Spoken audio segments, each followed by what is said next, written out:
El fenómeno pop rock chileno de los 80 se desarrolló a la par, o en paralelo, nunca distante, de los pasillos de las facultades de al menos 4 instituciones de educación superior.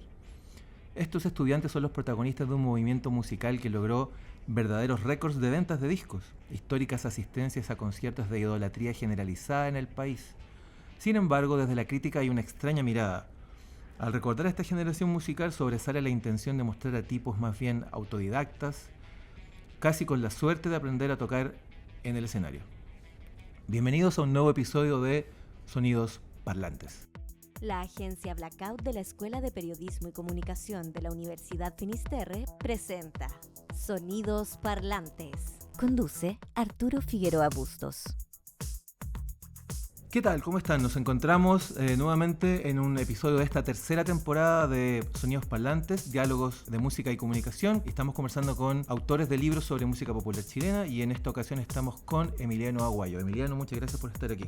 Arturo, gracias a ti. He escuchado el podcast, así que lo encuentro muy interesante, súper bueno lo que estás haciendo y qué mejor que estar invitado. Bueno, estamos físicamente en Espacio Trayecto de la librería Trayecto Bookstore en Metro Los Leones. Si de repente se escucha en un medio ambiente del metro, no es que estemos ampliando una canción de Los Prisioneros, sino que es porque estamos físicamente aquí en el -3 de la línea 6 del Metro de Santiago, Metro Los Leones. Emiliano, bueno, está aquí porque es autor de varios libros, también por las figuras que va abordando.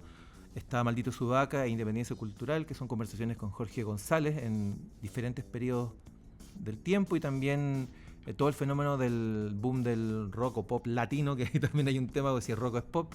Las voces de los 80, que tiene 2 volúmenes, el uno con bandas más conocidas que han sonado mucho más en las radios y en el segundo caso con bandas que no han tenido probablemente esa figuración que tuvieron las otras, pero que sí tuvieron su difusión en su momento. Emiliano, además, bueno, otras cosas que puedo mencionar es que los audios de las entrevistas que has hecho fueron parte y fueron tomadas para el podcast Necesito Poder Respirar, que seguro que muchas de las personas que nos están escuchando lo deben haber oído, porque además fue muy, muy importante en algún momento, como que todo el mundo estaba pegado con el podcast en algún momento. Bueno, los audios vienen de las entrevistas que hizo Emiliano, y también ha sido jurado, no sé si todavía lo es, de los premios Pulsar, de la música chilena de la SCD, y también evaluador del Fondo de la Música. Así que, Emiliano, claramente la década de los 80 es un punto en común en los libros que estamos mencionando, que estamos abordando. ¿Qué importancia tiene más bien personal para ti toda esa música que escuchamos en ese boom del año 85, 86, 87, digamos, desde Upa para Torraro, qué sé yo,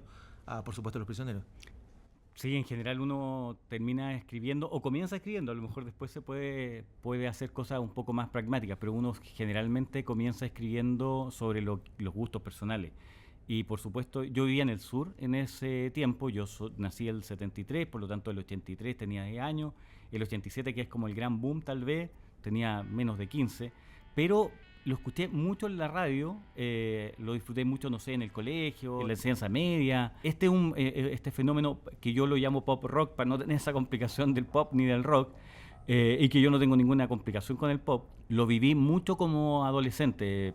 Lo típico que te cuentan, como lo que contaban antes la gente mayor para uno, que como con Cecilia, con el Pollo Fuente, sí, nos enamoramos. Bueno, a mí me pasó eso con este movimiento. Entonces había una banda además que me gustaba mucho por sobre las demás, y siempre después, cuando uno le gusta algo, después de alguna manera se especializa. Y ahí noté que en realidad todas las entrevistas, los dichos, las canciones eran compuestas por... Y dije, alguna vez me encantaría escribir algo, no necesariamente sobre Los Prisioneros, sino sobre Jorge González.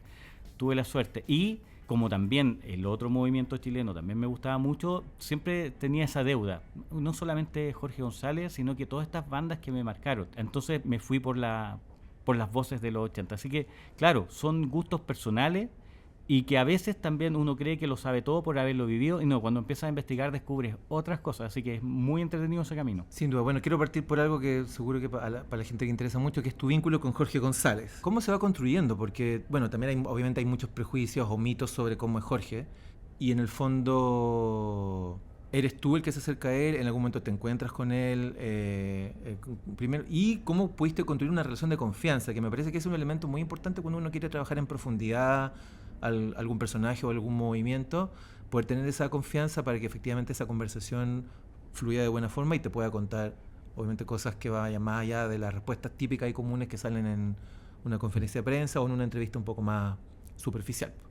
Sí, tal vez porque la otra vez me lo escribieron, así que lo primero que aclaro es que yo soy Emiliano Aguayo una de las músicas que se sube al escenario en algún momento con Los Prisioneros es Cecilia Aguayo, que era de las Cleopatra.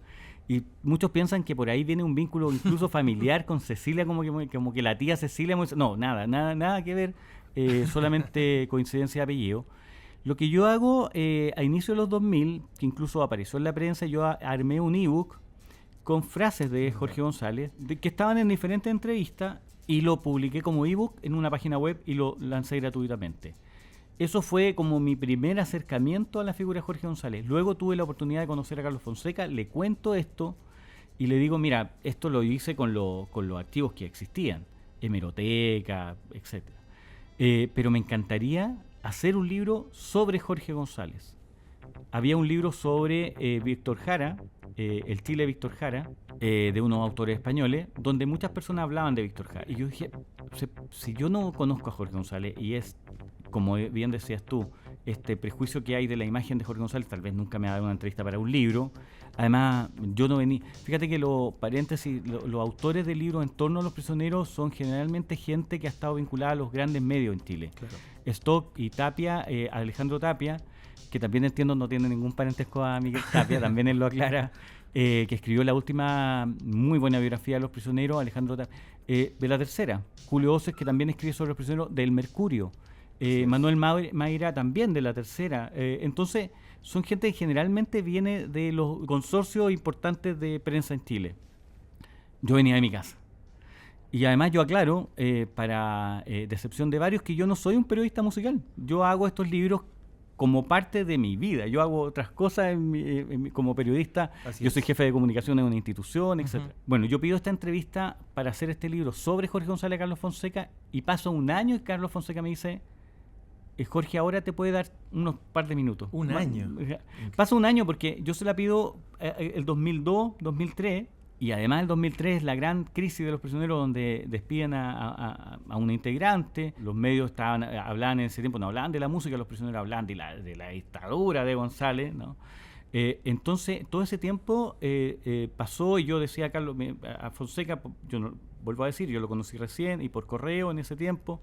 En ese tiempo no había WhatsApp, nada. ¿Y cuándo? Ahí, como buen periodista, como un poco, yo creo que todos los que hemos hecho alguna investigación, nunca es tan fácil, siempre hay que hinchar un poquito, y hasta que me da el espacio. Y ahí yo recién conozco a Jorge González con un tremendo cuestionario, y yo pensé, bueno, que me dé 5 minutos a este cuestionario, listo. Y la conversa a él le parece y me dice, oye, si quieres seguimos la conversa, y así seguimos varias veces más. Entonces, resumen, uno, él sintió que yo no iba de ninguno de los dos grandes conglomerados, al menos de la prensa escrita ni de televisión, y sintió en la conversación que yo no estaba prejuiciado, que como que iba a hacer preguntas especialmente de música, y en el libro igual ustedes encuentran de todo tipo desde las más polémicas hasta las que nunca nadie se había atrevido a preguntar, pero especialmente, por supuesto, que yo entro con música. Incluso hablamos de la música que escuchaba cuando niño, de los primeros singles que escuchó, del primero que le compraron, todas las influencias musicales desde el inicio. Entonces, creo que eso, y se abrió bastante, y aquí en Maldito Sudaca, cualquiera que lea cualquier otro libro incluso, Jorge González responde en párrafos, y antes Jorge González respondía en oraciones, como cuando no quería responder. Entonces, esa confianza me la gano en el camino, y bueno, tengo la suerte que ya han pasado 20 años de Maldito Sudaca. El año 2025 se cumplieron 20 años y todavía tenemos una relación. Yo nunca le digo amistad porque no quiero ser en ese sentido patudo, pero yo me comunico con él, a veces lo voy a ver, le llevo un libro para lectura, etcétera. Así que ha sido una suerte de este camino periodístico. Sí, yo creo que es evidente que hay claro, no sé si hablar de amistad, pero obviamente hay un vínculo de respeto y confianza que es muy importante, y sobre todo que se haya mantenido durante todo el tiempo. Habla muy bien finalmente de la manera en que él ha visto tu trabajo. Yo creo que una de las cosas que es muy interesante tanto de Maldito Sudaca como de Independencia Cultural es que yo creo que las preguntas que tú haces son muy informadas, como que tienen harta, y obviamente para un músico creador de un sinfín de obras siempre va a ser muy interesante que como darte cuenta que tú estás hablando con una persona que efectivamente ha escuchado tus discos, los conoce al detalle y no hace preguntas como ¿de qué se trata tu proyecto en los updates? Así como una cosa muy general. No, pues como que tú obviamente indagaste y creo que eso es parte de la construcción de la confianza, ¿o no? Que esta cosa como el chiste de Cristóbal Briceño, cuando le preguntas por las carátulas de los discos, ¿no? Yo creo que eso yo no lo haría jamás. Google ese. Claro. Exacto. Entonces yo creo que Google nos puede ayudar mucho, pero yo no puedo llegar preguntando desde Google a menos que lo cite, ¿cachai? A menos que cite, esto lo vi en tal página. No, yo en ese sentido creo que es el periodismo. Si no, bueno, hoy día hay mucha gente escribiendo libros y en buena hora, y que se nota mucho la mano del periodista y de la persona que no es periodista. Porque a veces están estas preguntas a lo Briceño. Ahí es donde se nota la mano del periodista, porque yo trato de no preguntar ¿en qué estabas pensando? No, yo digo, mira, en esta letra lo que yo leo, ¿tú lo lees igual? O en esta letra que lo conecto con tal situación histórica, ¿esta conexión es mía o también estabas pensando en...? Siempre trato de poner un pie forzado a la pregunta para hacer... no sé si para hacer pensar al entrevistado. El entrevistado siempre va a ser más inteligente que uno en general y por eso uno va a la entrevista. No en este caso, acá no, en este caso no. Pero para que también él sienta lo que dices tú, que uno hizo la pega, que no fue no vas de la casa y no es porque se te ocurra, sino que uno leyó la letra, la vinculó con otras cosas que estaban pasando, conoció su obra completa y ojo que eso, el 2025, con el maltrato de la prensa de Jorge González, que hoy día, luego del accidente cerebrovascular, cambió totalmente, y hoy día tú en cada Lollapalooza hay cover de Jorge González, en cada presentación, pero bueno, eso no era tan así antes, ni desde los medios, ni ni siquiera del medio artístico muchas veces. Pero afortunadamente hoy día la historia puso las cosas en su lugar. ¿Por qué te digo esto? Porque en ese tiempo, el 2005, cuando yo hago este libro, también nos decían, oye, mira, este es un libro periodista. No, esto lo escribió un fan. O sea, para hablar bien de Jorge González, o para hablar de Jorge González en ese tiempo, para que se te ocurriera hacer un libro sobre Jorge González, había que ser fan. Y no, uno tiene que ser solamente periodista, y si te gusta la banda, bien, pero también puede ser que no te guste, y si investigas bien, puedes llegar igual a un buen resultado. Sin duda. ¿Qué fue lo más complejo en ambos libros, digamos, de poder construir, tanto en términos de las propias entrevistas como de la recopilación de algún material para poder preparar esas entrevistas? No sé, ¿qué es lo que más... Mira, afortunadamente Jorge González es un tipo bastante inteligente que cuando habla algo, cuando da algún juicio de algo, está súper seguro. ¿Por qué lo digo? Porque a lo mejor a mí al menos me ha pasado que yo de repente entrevisto a alguien y luego me dicen, me contactan de nuevo, mira, ¿cuándo sale la entrevista? No, si no te preocupes, todavía no va a salir, es un libro, esto podemos estar 4 años dando... Ah, qué bueno, porque mira, yo dije tal cosa que me arrepiento de haberla dicho, así que... Sí, claro. Con Jorge González jamás tuve ese problema, lo que se conversó es lo que está ahí. No, afortunadamente nunca hubo censura ni autocensura. Incluso este libro en algún momento lo pensé, porque en ese tiempo yo era... Mi segundo libro, había hecho uno mucho antes de Bombalet, nada que ver, de fútbol. Así es. Lo hago narrando a ese estilo de la Rolling Stone, que es como hoy me levanté temprano, me tomé un café, estaba nervioso, tenía que entrevistar a Jorge. No, decidí pregunta-respuesta, porque en realidad ese modelo de narrativo iba a dejar fuera muchas cosas de lo que dijo Jorge González. Y yo sentí ahí que en realidad todo lo que decía era importante. Y bueno, cuando yo le mandaba al principio, por ejemplo, en Maldito Sudaca, cuando estábamos conociendo, yo le mandaba adelantos. Okay. Y él como que, ok. Y por ejemplo, en Independencia Cultural yo le mandé, mira, así va a ser el libro. Me dice, no, dale, o sea, publica. Yo no tengo nada que ver, confío. Y bueno, yo creo que no solamente confía, vuelvo al periodismo, porque por ejemplo creo que en estos 2 libros está la discografía de un artista chileno más completa. Yo creo que no se le ha hecho ni a Violeta Parra ni a Víctor Jara una discografía tan completa. Yo creo que también la confianza con el artista la ganas también por lo que él ve que tú te esforzaste en que hay una información que no te la dio él, que ni siquiera muchas veces, yo creo que a todos los periodistas nos pasa que muchas veces uno tiene más información que el entrevistado. Y en este caso pasó eso. Y ese tipo de datos por lo general sirve para abrir al entrevistado a sorprender un poco y que quiera hablar, obviamente. Si no la cosa no fluye tanto, digamos, es cierto. ¿Te queda algo pendiente con Jorge? Mira, yo lo sigo visitando. El 2024 tengo una entrevista en The Clinic. El 2025 tengo una entrevista con él en larrata.cl, donde ya no, en estas entrevistas en el último tiempo ya no hablamos de los prisioneros. Yo afortunadamente ya pasé esa etapa, ya como que cerrado el tema de los prisioneros, y siempre estamos hablando de Jorge González solista o de Jorge González persona, qué está leyendo, qué está pensando de la IA, qué está pensando políticamente, etcétera. Y como lo visito a veces la conversa se pone tan buena que yo le digo, Jorge, ¿puedo ponerle rec? Y me dice, dale. Entonces tengo material nuevo, y con Jorge González siempre lo que diga va a ser interesante. Entonces yo creo que puede haber no sé si tercera parte de estos libros, pero sí hay conversaciones especialmente con algunas fijaciones musicales más allá vuelvo a decir, más allá de los prisioneros. Así que con González yo creo que siempre van a haber cosas pendientes, porque además es un tipo que lee mucho, que se informa mucho, está en su casa hoy día, pero es un tipo súper activo intelectualmente. Bueno, y está activo musicalmente también, está con proyectos, o sea, evidentemente todavía quedan cosas por saber de él. Bueno, y respecto de tu serie de las voces de los 80, está esencialmente, bueno, basado en dos cosas, en muchas entrevistas. No sé si ahí te costó de repente ubicar algunos personajes que estaban un poco desaparecidos y cuáles pueden ser. Y lo otro, el trabajo de documentación también.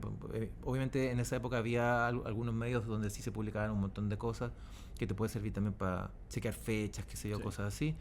Y lo cual yo siempre me gusta decirlo, desmiente un poco esta idea de que los diarios, las revistas, la única utilidad que tienen es para hacer asadito el día después. Como material de archivo son súper relevantes. Y bueno, eso, como que qué cosas te fueron pasando en este proceso de poder reconstruir un poco ese momento de la música chilena que tuvo tanta exposición, pero que se apagó muy rápido y muchos de esos personajes se desaparecieron. Sí, totalmente. Primero, yo creo que tengo un mal de Diógenes, según mi familia, para los archivos de prensa. Yo tengo muchos archivos de prensa escrita, papel. Tengo una buena colección de revistas Clip, de las últimas noticias, de la Super Rock, del Carrete, de la colección completa de la Rock and Pop. Es decir, de alguna manera, si bien todo se ha ido digitalizando, yo siempre he sido en ese sentido muy coleccionador, pero coleccionador como periodista, no como fan en el sentido de lo tengo ahí para decirle a los otros fans, mira lo que tengo. No, yo lo tengo para usarlo. Y segundo, antes de hablar de estos libros de las voces de los 80, a propósito de lo que decía yo de Jorge González, sí, hacer un libro sobre los prisioneros siempre fue bien visto, pero hacer un libro sobre un integrante de esa banda, de Jorge González, era como, ¿por qué? Si los prisioneros son... ¿A quién le gusta la carrera solista de González? Mira, si hizo hasta cumbia, y después se convirtió en romántico. Eso era como lo que uno escuchaba en el ambiente y está por ahí escrito incluso. Y hoy día se considera que fue pionero. Totalmente, ¿cierto? Hasta el corazón. Hay una crítica histórica, claro, ahí que se le dijo que le faltaban guitarras y que no iba a pasar de ese verano. Entonces... yo creo que si bien hoy día son libros de Jorge González, hoy día están apareciendo muchos libros sobre Jorge González. Yo aquí voy a decir algo que mucha gente va a estar en desacuerdo, tal vez, pero lo digo periodísticamente para que haya un poco más de cuidado. En ese sentido, como que puedo ser un poco exigente. Yo creo que lo que se está diciendo de Jorge González hoy día es la introducción de Maldito Sudaca. Creo que ahí está lo que hoy día se está diciendo, que se está descubriendo. Yo creo que en 2005, en este libro, por ejemplo, feo que lo diga yo, pero ya que tengo la oportunidad de conversar con otro periodista, ahí cuando yo converso con otros periodistas me pongo bastante del periodismo periodístico. A mí me gusta eso porque de eso se trata de este podcast, ¿cierto? También. Porque que a veces como mal mirado ese periodismo. No, a mí me gusta como... además el periodismo puede estar en una crisis, a mí me gusta como sentir lo que yo sentí el primer día que yo entré a estudiar periodismo. Dije, wow, esto es lo que quise hacer toda la vida. Entonces lo respeto bastante. Hay una cosa ahí que Jorge González en ese tiempo no estaba bien visto por nadie, no había que, en general, por supuesto, no se le entregaba ningún premio, etcétera. Entonces, cuando se dice, mira, hiciste el libro de Jorge González, o sea, como que ha hecho cosas como de gente conocida, pero en ese tiempo nadie pensó en hacer un libro sobre Jorge González. Y con las voces de los 80 me pasa lo mismo. Hoy día se puede decir, mira, qué interesante es lo que pasó en el pop rock de los 80, pero en ese tiempo, en los 90 fueron súper desagradables con los 80, entonces lo miraban como muy en menos, como, no, aprendieron a tocar sobre el escenario, todo autodidacta, no tenían idea de lo que pasaba políticamente, y yo, cuando le doy vuelta al tema, digo, tenían súper claro lo que pasaba políticamente, estudiaban en la Facultad de Arte de la Universidad de Chile, en la Facultad de Música de la Universidad de Concepción, en la Facultad de Música de la Universidad Austral, en los conservatorios de música. Entonces, estos tipos sabían. Lo que pasa es que ellos deciden hacer una música. Siempre cito a Igor Rodríguez, de Aparato Raro, que me dice, mira, nosotros decidimos hacer la música que asumíamos que venía después de Pinochet. No queríamos hacer la música que había que tocar, porque si nos quedamos ahí, y también lo dice Carlos Cabeza, si nos quedábamos ahí nos íbamos a convertir en personas muy serias, no queríamos cantar en una peña de oscuro canciones tristes, tenían 17, 20 años, entonces había que hacer una música juvenil. Pero aún así tú escuchas las letras del primer disco de Aparato Raro y totalmente. Ahí está todos los elementos. Claro, Upa, claro. Electrodomésticos también. Totalmente. Y todos estudiantes del Conservatorio de Música de la Universidad de Chile, por ejemplo, los que tú acabas de nombrar. Entonces, descubro que eran que sabían de política, lo que pasa es que ellos deciden no hacer esto porque ya también había otro movimiento. Entonces, siento que de alguna manera como que me he autoimpuesto como que de descubrir temas. A propósito de lo que me preguntaba, por supuesto que este libro empezó a hacerlo el 2008, lo termino, se lanza el 2012, 4 años, más de 60 entrevistados, y por supuesto que habían varios. Andrés Vargas de En Grupo estaba, por ejemplo, como en España y no tenía redes sociales. Hoy día está en ese tiempo no había Instagram, entonces no había dónde encontrarlo. Robert Rodríguez de Banda 69 vivía en Francia.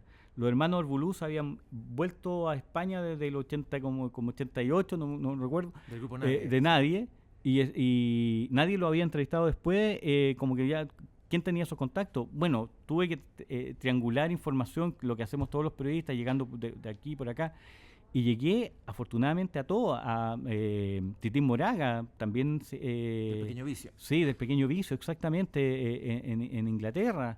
Entonces, cuando hoy día te puedes conseguir el WhatsApp, en ese tiempo no. ¿Cómo llegar a Síndrome, que nunca se ha sacado el antifaz? O sea, sí, difícil, y con el volumen 2, más difícil aún, porque por lo otro de Cinema, Aparato Raro, Aterrizaje Forzoso, Los Prisioneros, La Ley, esta primera ley sin Beto Cueva incluso, con Chillar Bulú, que hoy día nuevamente se pone, lo rescatan, pero en este libro ya está esa historia de este libro, de este primer disco con Chillar Bulú.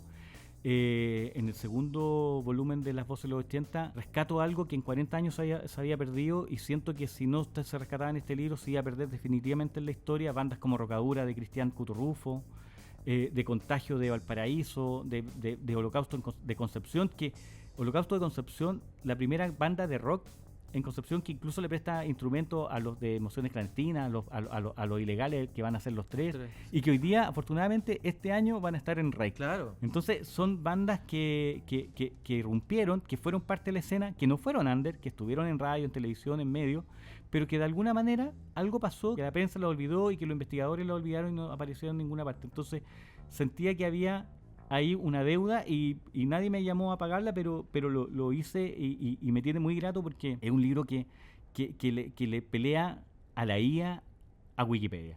Le pelea a la IA, a Wikipedia y al olvido y a la historia, y de alguna manera eso también ha trascendido. O sea, cuando tú sacaste Las Voces de los 80 se terminó también convirtiendo en un concierto. Claro. Donde en el Movistar Arena, como 10.000 y tantas personas, después en un espacio en televisión también para poder continuar conversando. Lo que tú me cuentas de Holocausto, yo creo que también un poco que ellos se hayan reactivado es un poco consecuencia del libro también. O sea, efectivamente es un trabajo que también tiene una consecuencia en esto del rescate de la memoria bastante más concreta, que es que efectivamente se reactiven los proyectos. Es muy entretenido eso. Hay una banda que se llama Fuerza Motriz de Quillota, que también están separados hace mucho tiempo, y por el libro primero ellos te agradecen, oye, no éramos parte de la historia, hoy día somos parte de la historia. Se juntaron nuevamente y tienen un concierto ahora en fines de marzo, como el 40 aniversario de un concierto que hicieron en Quillota, como teloneando a los prisioneros. Entonces, Rocadura de Coquimbo, de los hermanos Cuturrufo, no están juntos, pero los hermanos Cuturrufo me invitaron incluso a presentar el libro a Vicuña, y ellos tienen la intención de regrabar un single de ellos, todo viene de Hong Kong, que hoy día sería como Todo viene de China, que es lo mismo. Regrabarlo, bueno, Holocausto está tocando, Plástico, la banda Plástico del Fa García, también está volviendo a tocar. Entonces, pasan cosas porque yo creo que siempre es bueno, primero, esto va más allá del periodismo, esto es bueno para la gente, nomás siempre es bueno hacerse cariño y decirle al otro que lo admiras. Y yo creo que a veces nos falta ver al otro en el real, en lo que es. Es como, yo siempre digo, si toda la gente se hubiese dado cuenta que tenían a Violeta Parra al frente, cuando era no darse cuenta después, lo hubiesen ayudado mucho más. Otra cosa que me parece interesante, no sé cómo lo ves tú, de los libros Las Voces de los 80, es que de alguna manera no hay que hoy día se hace mucho en cierto periodismo, como juicios de valor respecto de lo que se está trabajando, como de decir, este grupo es mejor que este otro, digamos, por decir, no sé, UPA es mejor que Cinema, o que Valija Diplomática, o qué sé yo. Que de hecho, por lo general siempre se han hecho esas distinciones, como que finalmente tú presentas la historia de cómo se armaban los grupos en esa época, las influencias, dónde tocaban, qué significaba la música para ellos, qué sé yo, y finalmente uno como lector después escucha y uno decide qué es lo que te gustó, qué es lo que no te gustó, digamos. Sí, aunque yo como no había muchos libros de música chilena, hoy día hay muchos. Yo creo que hay mucho paréntesis porque como no están los medios, no está la revista del fin de semana, del diario, de reportaje, están apareciendo libros y están apareciendo podcasts y que afortunadamente están apareciendo como que tú yo soy súper fan de los podcasts, por ejemplo. Uh-huh. Y ahora, entre los libros que están apareciendo hay algunos que se hacen como, no sé, yo desconfío de algunas calidades de algunos libros, pero es bueno que existan varios. Ahora, si bien no hay como este es mejor que otro, sí he tratado de poner conceptos en los libros. Maldito Sudaca, dice Jorge González, está a la altura de Víctor Jara y Violeta Parra. Y eso después se ha repetido, lo han dicho varios y algunas veces dicen, mira, una vez lo dijo tal tipo en la televisión y yo le creo que sí. Lo dijo de años después que Maldito Sudaca. Entonces, acá la primera vez que... y ahora, ¿qué es lo que dijo el medio? Que casi como te pegaste en la cabeza. ¿Cómo se te ocurre si este tipo tiene 40 años? No. Bueno, yo me la jugué con un concepto que venía del periodismo, desde los rankings, desde la popularidad, de las ventas. No era como me cae bien. Y luego Las Voces de los 80 yo también. Estos cabros, ojo, no vienen como de la casa tocando, sino que vienen del conservatorio. El 70% de las bandas de Santiago del pop rock chileno de los 80 vienen del conservatorio. Entonces, siempre trato de poner una tesis o algún dato extra que no es solamente, que no se malentienda que es una pregunta, una respuesta, una pregunta, una respuesta. No son libros solamente, hay un concepto. O sea, acá se habla generalmente de universidad y aquí se habla como por qué quedaron más o menos, qué es lo que sienten ellos, qué pasó en su historia, en Las Voces del 82, que lo deja fuera, valga la redundancia, de la historia. Y bueno, y ellos dirán, el disco no alcanzó a salir, el sello se demoró mucho en difundirlo, etcétera. Pero hay razones de esa pequeña desaparición. En el otro está la academia. Y en Independencia Cultural, el nombre también lo dice. Seguimos hablando con Jorge González. Luego el accidente cerebrovascular, independiente. Para mí, Jorge González se relaciona mucho, yo los pongo muy en la línea de Violeta Parra. Los dos muy independientes. No pertenecían a ningún partido político. Con una idea o convicción, visión país muy clara. Pero si tenían que criticar, lo criticaban igual. Por eso no pongo a Víctor Jara en este caso, con todo el respeto a Víctor Jara, pero Víctor Jara pertenecía a un partido político, por lo tanto estaba más encasillado. Sí. En cambio, Jorge y Violeta Parra son tipos que van de frente y da lo mismo si pierden un auspiciador. O sea, los prisioneros no volvieron con Movistar, no volvieron con Entel, no han vuelto con nada, volvieron sin ningún afiche pegado, no sé, para la gente joven. Los primeros cuando vuelven en los 2000 y hacen 2 estadios nacional, solo dieron una conferencia de prensa, no pegaron ningún afiche en ninguna parte y no habían redes sociales, así que, y no volvieron con ninguna marca grande. En general las reapariciones vienen con una marca grande, con mucha publicidad. Entonces el fenómeno de los prisioneros, bueno, por ejemplo, los prisioneros, yo he conversado con gente y tú crees que a pesar de la historia es súper difundida los prisioneros, y tú le preguntas a cualquier persona y dice, ¿sabías tú que estuvieron en el conservatorio? No, Jorge González entra al conservatorio de música en la Universidad de Chile y Claudio Narea también entra al año siguiente, aunque Jorge dura un año, Claudio dura menos de un semestre porque ya los prisioneros eran los prisioneros y a fin de ese año estaban sacando la voz de los 80. Y así con muchos, hay otros de Las Voces de los 80, por ejemplo, como Mauricio Guerrero, Juan Ricardo Baile, que son sonidistas titulados de la Universidad de Chile, que estuvieron en Primer Plano, o Aparato Raro. Y de hecho todavía siguen trabajando en Y siguen, Juan Ricardo tiene un estudio Tarku, Mauricio Guerrero trabaja en Estados Unidos.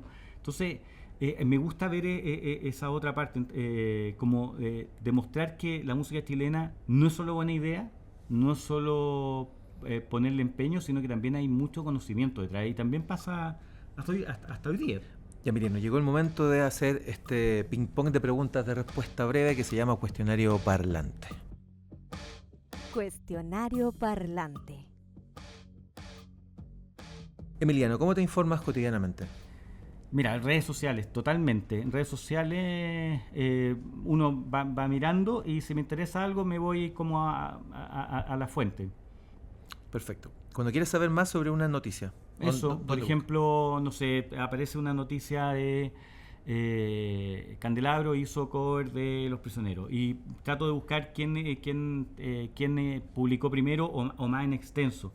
Y trato de saber también por qué lo hicieron. Y, por ejemplo, ahí ellos dicen, después en una entrevista dicen, no, mira, estábamos con Carlos González, el productor, el sonidista, el ingeniero, que también había hecho sonido en Los Prisioneros, y ahí sale la idea. Entonces, que me gusta como no quedarme solamente, mira, hicieron el cover, sino que saber el por qué, y ahí me voy al medio que tenga mayor información. Okay.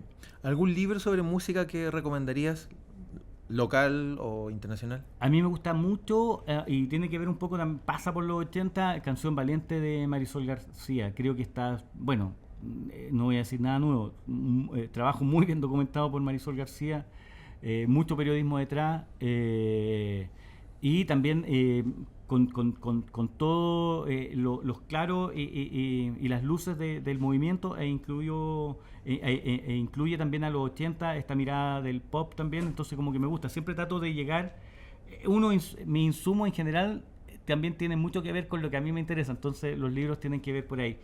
Hay otro que voy a nombrar que no sé si todavía lo tiene LOM, pero uno yo nombré el Chile Víctor Jara como uno de las ideas para hacer como un libro.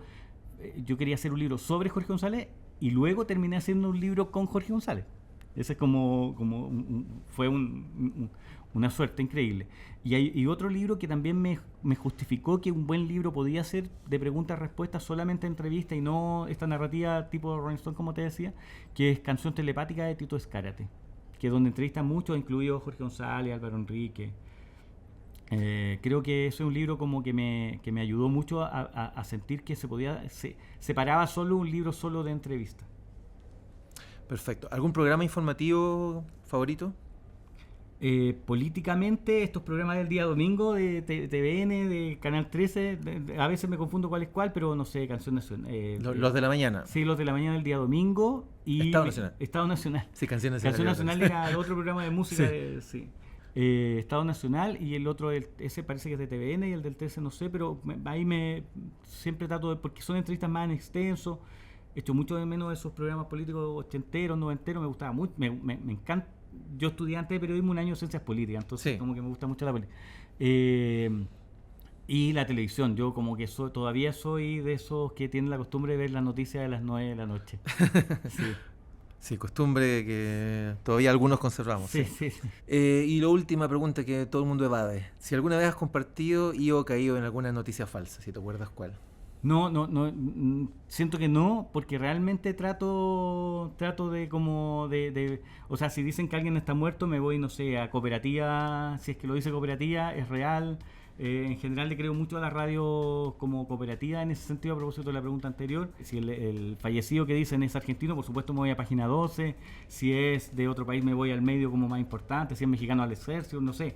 Me voy como al medio del país o de la provincia, para saber si realmente uno, porque hay mucho fake, y eso viene de Twitter de hace mucho rato, vienen matando gente, por ejemplo. Pero trato de antes de replicar algo, de retuitear, verlo en más de un medio, así que creo que no he caído. Ok, te vamos a creer. Última pregunta antes de concluir. Lo que sí, mi generación, yo tengo 52, 53 este año, sí, mi generación yo creo que está empezando a caer con las imágenes. Con las imágenes de IA estamos cayendo a veces, pero lo digo como generalidad, ahí hay que tener mucho cuidado. Como los trucos de los magos, por la vista nos engañan, sí. Sí. Es cierto. Bueno, cerremos el cuestionario parlante. Cuestionario parlante. Emiliano, para concluir esta gratísima conversación que podría durar horas, en realidad con un montón de detalles, pero la idea es que también sea una introducción para que la gente se acerque a tus libros. No sé si estarás con alguna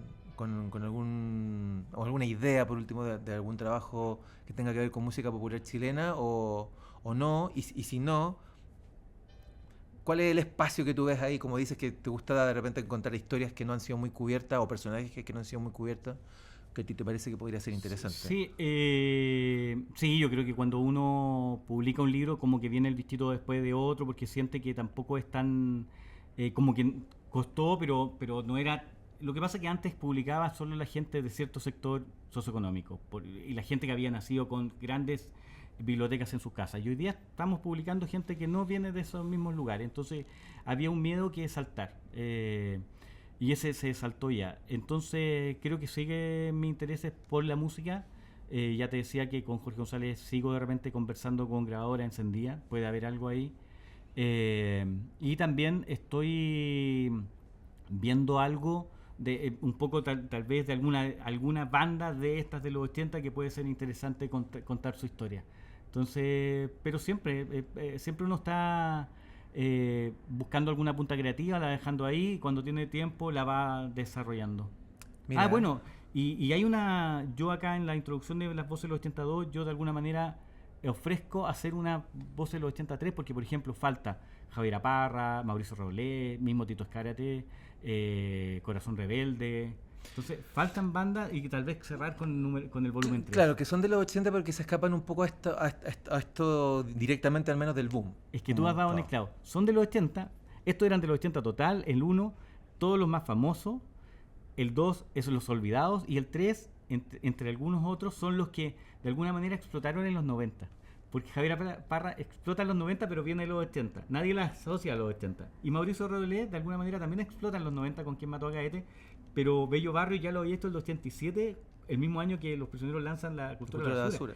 Pero pasa desapercibido y en ningún compilado ni ningún especial de ningún documental que hable de los 80 aparece Mauricio Roblé, y siento que ahí hay una deuda con Mauricio Roblé con su tremendo disco Bello Barrio. Ok, Emiliano, muchas gracias nuevamente y damos por concluido este capítulo de Sonidos Parlantes. Chao, chao. Chao.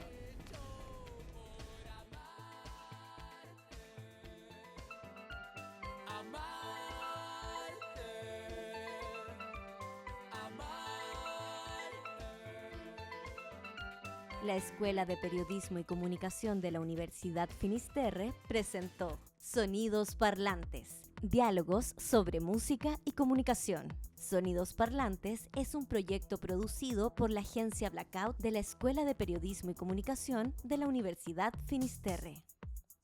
Dirección General, María Fernanda Moena. Conducción y producción periodística, Arturo Figueroa Bustos. Postproducción y difusión, Diego Jerez, Isadora Pizarro. Difusión, Escuela de Periodismo y Comunicación, Kiara Galdames. Encuéntranos en postdatafinis.cl y en Instagram como Sonidos Parlantes.